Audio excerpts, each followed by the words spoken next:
I just told them a story when we talked about standards for internet and standards for movies in our own home. And I said, guys, there was a story, and this happened in Europe years and years ago. There was a home near a cliff. You know how Europe has some of those cliffs that go down to the beach? There was a home, and it had a flat backyard and then a slant down to the cliff. The previous owner put the back gate where the flat part was, not on the slanted part that went down to the cliff, even though it was their property. They put the gate on the flat part and the kids would play in a smaller area. When the father grew old and gave the property to his son with 2 boys, the dad said, I want a bigger yard, so he moved the fence down the yard toward the cliff, even though there was a slant.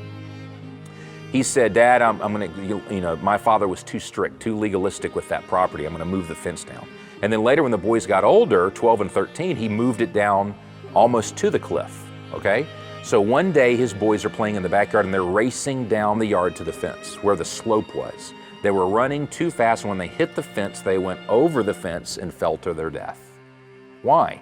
Because he moved the fence all the way down to the edge of the cliff. He grieved over that. And his father said, son, that's why I kept the fence up here. So I asked my kids, where should he have put the fence? Because you can argue halfway up the slope, only on the flat part, where do you put the fence? And I said, as a dad, I have to put the fence somewhere. There can't be no fence, because then you go over the cliff. And I don't want to put the fence right next to the cliff. So where do I put the fence? And then I said, okay, for our family, we're going to say no movies in our home that take the Lord's name in vain, right? And they were like, okay. Why? Because I don't want to hear that in my own home and dishonor the Lord, and then you accidentally start saying it because you're exposed to it so much.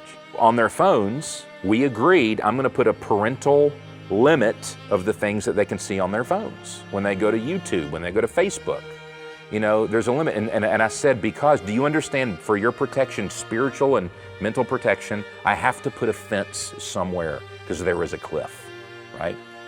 When they understood that, and they understood I'm doing that out of love, not just to be mean or prevent them from having a good time, then they embraced it, right? Because I'm going after their heart first. And I'm loving them, and they see that. Then wherever I do put the fence, so far they're abiding by it.